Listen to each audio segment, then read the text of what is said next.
Olá pessoal, começando mais um vídeo e no vídeo de hoje nós iremos analisar um trecho do livro Espiritismo Dialético do escritor argentino Manuel Porteiro, mais um vídeo que a gente analisa dele, que é bem interessante, né?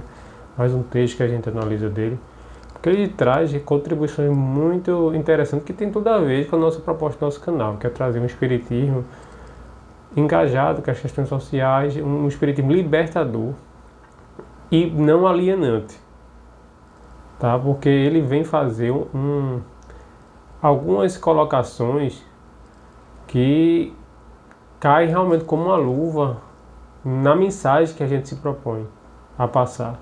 Então veja esse trecho. Ele vai falar justamente dos dois lados, que é ter uma visão puramente materialista e uma visão que seria vamos dizer assim, alienante, religiosa alienante. E porque as duas são prejudiciais e não contempla uma coisa muito mais sofisticada que o Espiritismo pode promover. Então ele vai dizer: vemos, pois, que enquanto uns desconhecem as leis da história, outros ignoram as do Espírito. Então fanatismo de um lado e do outro. Uns negam o valor do determinismo histórico, considerando o espírito humano como um ente estranho, impermeável às suas influências, capaz de a elas resistir arbitrariamente. Outros, com no menos arbitrariedade, negam o espírito. Então você tem desde o religioso fanatizado, que nega o determinismo da história, ou seja, nega a influência do meio. Eu já dei exemplos aqui anteriores. No caso, por exemplo, de um processo eleitoral, você não escolhe um determinado presidente da República. O presidente da República vem e faz um governo horrível e você sofre as consequências, mesmo sem ter elegido. É o caso que a gente teve aqui no Brasil, na pandemia, na gestão horrível da questão da compra da vacina, etc. E muita gente não votou no presidente de então, né, que não vale a pena nem citar o nome. Então, o que aconteceu? Sofremos as consequências da pandemia, que podia ter a vacina ter sido comprada antes e tudo mais. Então, assim, é o determinismo da história, né, e do meio social na vida de todos nós. Nem tudo é só espiritual. Então a história, né, os antepassados e todo o dinamismo histórico, ela vai, eles vão, né, eles vão todo esse processo influenciar na vida de todo mundo. Então é um fanatismo religioso negar esse determinismo histórico, não é? Que é as questões do materialismo histórico e dialético. Que o Porteiro não nega, justamente ele nesse livro ele faz justamente essas pontes entre marxismo, espiritismo, essa questão mais sociológica da influência do meio, e sem negar o espírito, obviamente, porque ele era um espírito e nós somos espíritos aqui. Nós não estamos aqui para negar o espírito, nós estamos para valorizar o espírito, mas sem alienação. Então, voltando ao texto, considerando o espírito humano como um ente estranho, impermeável às suas influências, capaz de as elas resistir arbitrariamente, ou seja, como se a evolução do indivíduo ele fosse totalmente isolado do meio, que é uma fuga da realidade. Outros, com o medo de arbitrariedade, negam o espírito e com ele a sua casualidade moral, ou o subordinam às forças materiais da história. Os primeiros, ou seja, a visão fanática religiosa, não admitem, se o fazem por mera concessão doutrinária, a unidade dos fatos na vida humana. Consideram os indivíduos como agentes completamente independentes uns dos outros, se não em suas relações afetivas e circunstanciais, nas histórias e nos interesses e aspirações sociais. Afirmam que cada indivíduo está ligado a seu karma, mas supõe desligado da humanidade. Então veja, é aquela questão isolacionista. Tudo se liga a um karma, tudo se liga, tudo que acontece na vida do indivíduo vem sempre um espírita com essa visão tacanha, uma visão fanatizada, pouco sofisticada. Ou seja, o espiritismo era para promover uma visão sofisticada, uma visão engajada, mas não, tudo é karma. E como se esse karma da vida do indivíduo fosse construído sem a interação com o meio, não é? Então ele diz, né, os primeiros não admitem, e se o fazem por mera concepção doutrinária, a unidade dos fatos na vida humana. Consideram os indivíduos como agentes completamente independentes uns dos outros, se não em suas relações afetivas e circunstanciais, nas histórias, nos interesses e aspirações sociais. Afirmam que cada indivíduo está ligado ao seu karma, mas não mais o supõe desligado da humanidade, ou seja, uma fuga da realidade. É como se a gente não vivesse interagindo com os outros e como se as ações dos outros e da sociedade não interferissem na nossa vida e contribuíssem para a nossa evolução espiritual, inclusive interferindo numa futura encarnação. É como se fosse possível uma evolução totalmente individual, ou seja, não bate isso aí. A gente precisa superar isso dentro do movimento espírita. Não leve em conta o meio social. Então essa é a chave da questão. O meio social não leva em conta os espíritas tradicionais que ficam no discurso água com açúcar do espiritismo hegemônico, só foca no karma e fazem um discurso totalmente muito semelhante a um discurso de meritocracia liberal, de que tudo é culpa exclusiva do indivíduo, porque se ele está sofrendo, porque necessariamente a culpa é dele, só dele, apenas dele, né? E só depende dele para sair daquela situação, o que é uma mentira, como a gente vem trazendo isso aqui. É um espiritismo alienante, é um espiritismo que não deixa, é um espiritismo que, se a gente for ver de uma forma bastante crítica, né, que é a nossa proposta aqui, é um espiritismo que ele não tem diferença nenhuma de uma outra visão religiosa alienante. Porque ele é alienante, porque ele desconsidera o meio social. Não é? Então como é que você está dentro da materialidade da vida, você sabe que é um espírito e sabe que as questões da encarnação atual, as causas atuais da encarnação, e não é causa só provocada pelo indivíduo, causas atuais da encarnação também é um conjunto, é uma interação com o meio. Eu não só sofro só aquilo que eu provoquei, mas é como se diz o ditado popular, quem está na chuva é para se molhar. Então assim, se eu sou espírito de terceira ordem, estou encarnado no planeta Terra, esse planeta complicado, né? Esse planeta desigual, esse planeta numa sociabilidade horrorosa, né? Horrorosa, né? De injusta, né? Onde as pessoas morrem de fome, onde capitalista, né? Selvagem, né? Que é até uma redundância, né? Porque o capitalismo por si só já é selvagem. Eu não vou sofrer as consequências pelo simples fato de estar no planeta Terra, eu vou sofrer. É o meio social interferindo. Então, não leve em conta o meio social do qual o espírito se desenvolve. Impõe-lhe normas morais quase sempre contraditórias, quando não contrárias às mesmas leis da evolução. Pretende que o homem se supere apartando-se dos deveres e direitos sociais e dos combates da vida, onde se põe à prova o valor moral e ideológico de cada um. Põe os homens bons de um lado e os maus do outro, como se o mal e o bem fossem princípios absolutos e estivessem sempre por cima das circunstâncias e das condições sociais.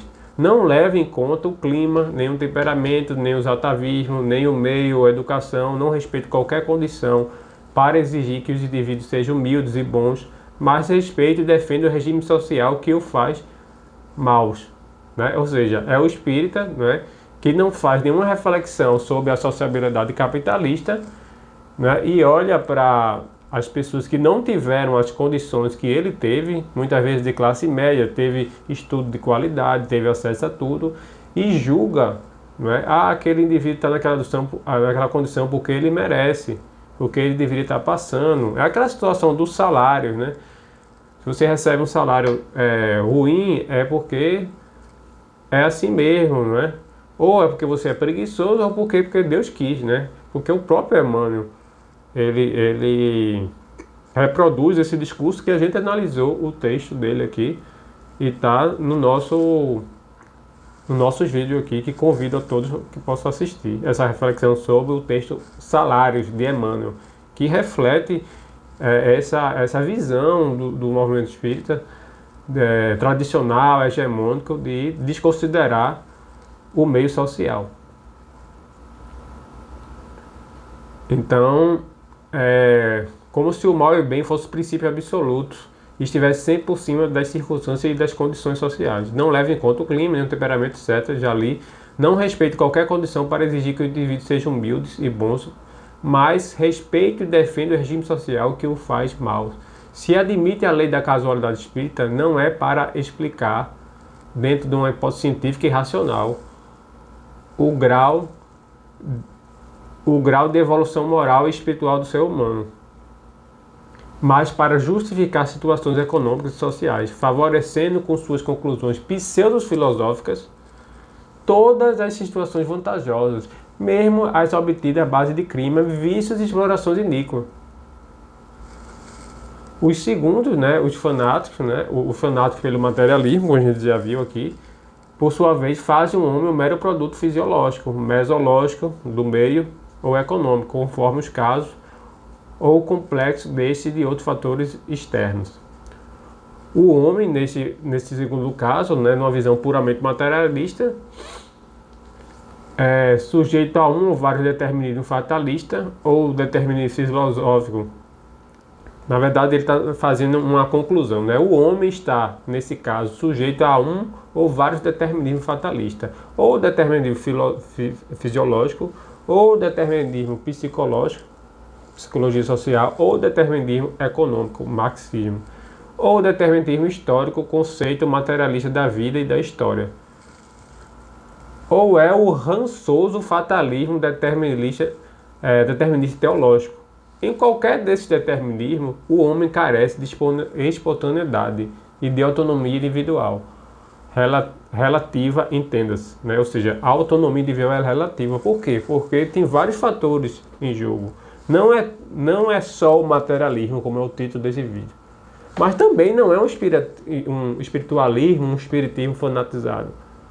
É um conjunto de fatores, nem tudo é causa anterior das aflições, mas também a gente não compra a ideia do materialismo, né, que o indivíduo é completamente condicionado exclusivamente pelas questões econômicas. Elas interferem bastante e muito. Mas também tem outras questões que o materialismo ele não dá conta, né? Ele não dá conta de toda a complexidade que é o fenômeno espiritual, mediúnico, e ele não se interessa por estudar isso, e isso é papel do espiritismo. Então, pessoal, concluindo o raciocínio, o materialismo ele não vai dar conta, né, de explicar tudo, né, porque ele condiciona o indivíduo apenas questões materiais, né, e que é algo que explica bastante, muita coisa, mas tem algumas questões que o materialismo não vai dar conta. Não é que aí cabe ao espiritismo fazer essa dialética, fazer esse diálogo, né, entender que a história ela é uma contribuição das influências materiais junto com o espiritual, não é uma das coisas só isolada. Nós não abraçamos o materialismo, obviamente porque somos espíritas, mas não abraçamos um espiritualismo irracional e lógico que vem reviver pensamentos medievais, justifica tudo por uma questão de karma, desconsidera as questões sociais, desconsidera toda a realidade da vida, ou seja, é uma fuga da realidade. Então, eu sempre costumo dizer que a realidade é sempre mais complexa, né? A gente tem que fugir desses fanatismos. É tudo condicionado pela matéria. E a parte espiritual, e os fenômenos mediúnicos, né? O espírita ele tem a vantagem, né, e espírita crítico, de que ele não vai se deixar se empolgar ou se, vamos dizer assim, perder a sua base filosófica estudando as questões tratadas pelas ciências materialistas, né, em sua maioria, as visões materialistas que eles consideram o espírito, porque o espiritismo ele traz uma base muito racional na questão das evidências dos fenômenos mediúnicos, não é? A base de toda a gama de fenômenos que mostra que o ser humano não é só matéria. Então, obviamente a gente não vai adotar o materialismo, mas a gente sabe que a matéria ela interfere bastante nas questões espirituais, né? Na questão da evolução espiritual do indivíduo, o meio social. Uma coisa interfere na outra, então a realidade é sempre mais complexa e esse nosso objetivo, né, sempre vamos enfatizar isso aí, que é trazer um espiritismo racional, um espiritismo não alienante. Tá entendendo, pessoal? Então, nos próximos vídeos nós iremos trazer outras reflexões de outros autores, também bastante casos de fenômenos também, que vai trazer também essa dialética. A gente nem sempre vai tratar sobre questões sociais, mas sempre também balanceando isso aí com fenômenos psíquicos, fenômenos espirituais, da bibliografia que a gente tem aí bastante extensa dentro do meio não só espírita, mas de pesquisa na área de fenômenos, da parapsicologia, dos autores espíritas clássicos que trouxeram contribuição interessante, e ver que o espiritismo ele pode ser muito melhor do que a gente vê numa visão hegemônica e racional, né, que transforma o espiritismo em apenas mais uma religião que não contempla os mais questionadores e aqueles que não querem, obviamente, perder a sua espiritualidade. Um abraço e até o próximo vídeo.